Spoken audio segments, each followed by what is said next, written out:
All right, so I'm going to break down and teach you the downfall of Paris, but because I know how much you enjoy the theory and the process, I'm mostly just going to tell you my process. You have a really good ear, you're good at learning tunes, so I imagine that your request for this tune specifically is because it kind of meanders in a way that it's almost easy to understand. It's really easy to hear, but it's a little bit difficult to learn because it's so repetitive in a way that like it's too easy to take the wrong street. Like it's just hard to remember all the parts in order. So what I mostly want to teach you here is my process for getting a tune like this and learning it. I hadn't actually heard this one before. I'm not big on my set dances. I should learn more set dances. So this is good for me too. But especially an asymmetrical tune, in a repetitive tune, I want to just get my bearings. So the first thing I did was listen through the tune a couple times and just get a feel of like, you know, how many parts does it have, A part, B part, how many times are they playing the tune on the recording, stuff like that. And I will tell you, I do believe on the recording, as they do for dance, and this is clearly a dance recording, there's like one time through the A part to prep. But because of the way the A part is, the one time through the A part that they're doing is the second time through the A part. So it's the little ender. It's sort of like, you know, I don't know if all the churches do this, but the way they do like the old hymns, they do like sort of the last few bars and then everyone would come in and sing. It's kind of like that. So it's just the last time through the A part and then it's the actual tune. So I'm going to teach you the tune and then I'll show you what they're using for an intro.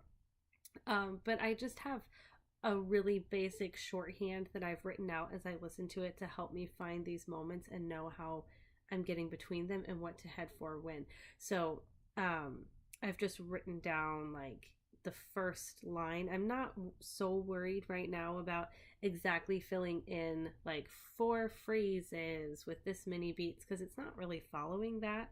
You know, because it's a set dance, so it's a little asymmetrical and it's a little bit, that's what I'm looking for. It's just twisty. It doesn't follow like a really easy pattern. So I'm just giving myself big roadblocks or basically roadblocks because it's so hard to play. Just little blocks of information that say, here it's like G, it's going to be a bunch of G stuff. And then this is how I get out of it. This is the line of little notes. So I've got like G and then C, B, A, G, because I know that's when I need to get out to the next thing. And then a bunch of A's. So I just have an A, a bunch of space, and then B, C, B, A, G, because I know we'll get there, but that's how I need to get out of it. And then next line, B's, and what comes out after it, A's, and what comes after it. So it's just a shorthand to say like, these are my big pillar points of chord changes. So when you hear it, you can kind of hear.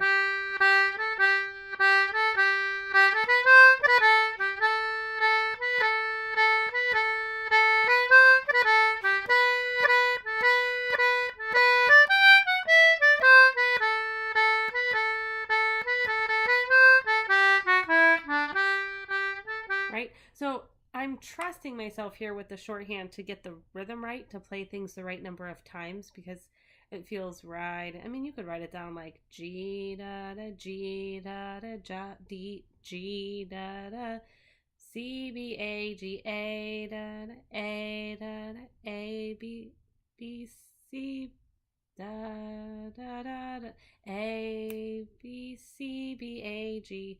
Sorry, that's why I didn't write it down that way. Too many repetitive notes, but I'm able to just say like it's G's and then I get out of it this way. It's A's and I get out of it, so it's G's and then I get out of it this way.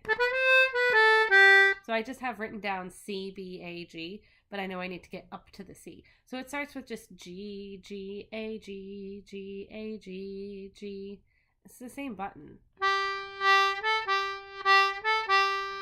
And then I have to get up to the C and down the scale. It's just a scale.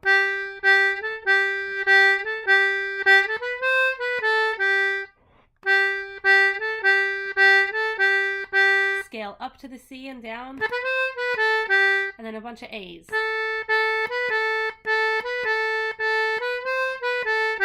So that's A, B, A, B, A, A, and then up the scale to the C and back down. So it's actually the same high point and back down for both.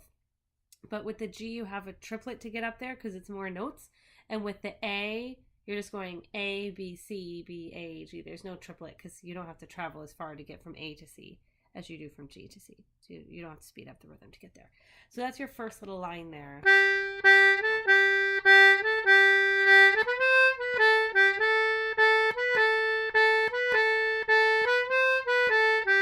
Just scales. Next line with a bunch of B's.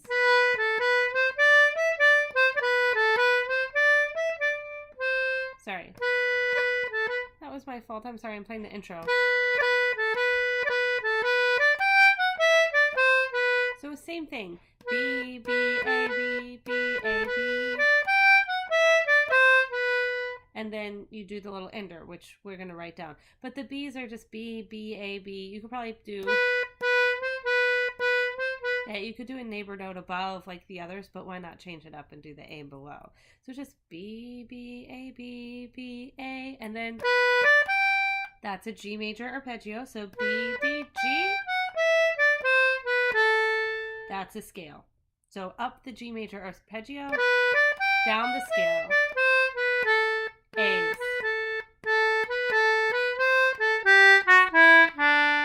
So the little ender there is A, B, C, and then back down to the A, and that's a scale down to the D. So just to review here, we've got G's, scale up to the C and down, A's,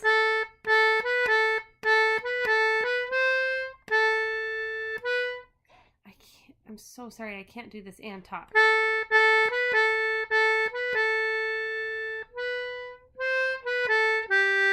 From the beginning.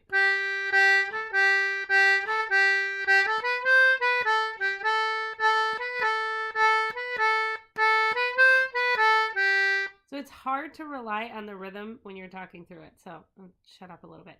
The next line is B's and then a arpeggio going up, G major going up, and then a scale going down. And then A's and a scale up from the A to the C, and then down from the A to the D. Okay, so...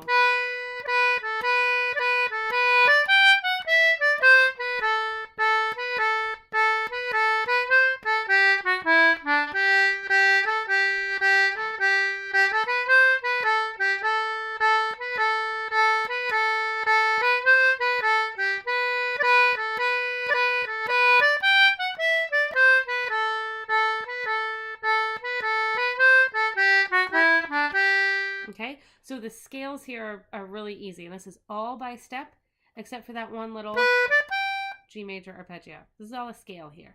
That's the A part the first time. Now the second time it starts the same.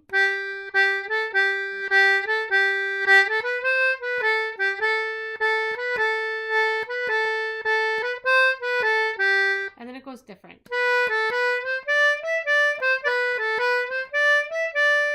So here, we're just going, it's basically still part of a G major arpeggio. We've got neighbor notes to B, neighbor notes to D, neighbor notes to B, neighbor notes to D, and then it's going to end. It's just a scale. B, A, B, C, D, E, D. Again. And then here, that's a triplet B, C, D. Down the arpeggio. So this is all a G major arpeggio. Then a D major arpeggio. A, B, C, A, F, and then end. So that's...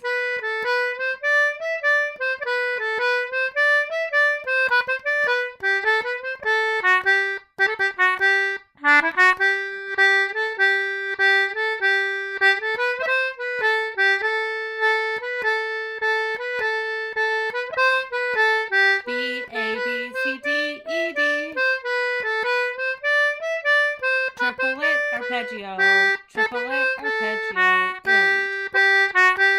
So let's do the whole A part.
looking at the B part here to go back to my listening and making a map ahead of time.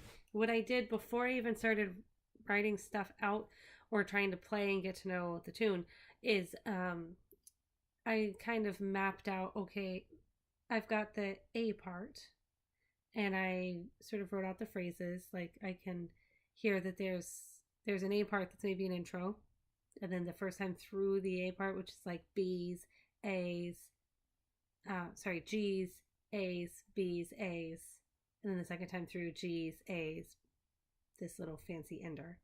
And then the B part starts on the D, and it does a little falling thing that's a scale, and then it goes to a C, and it does a little falling thing that's a scale. And then I have the second line of the A part. So I just wrote a 2 because that's the second line, the A part.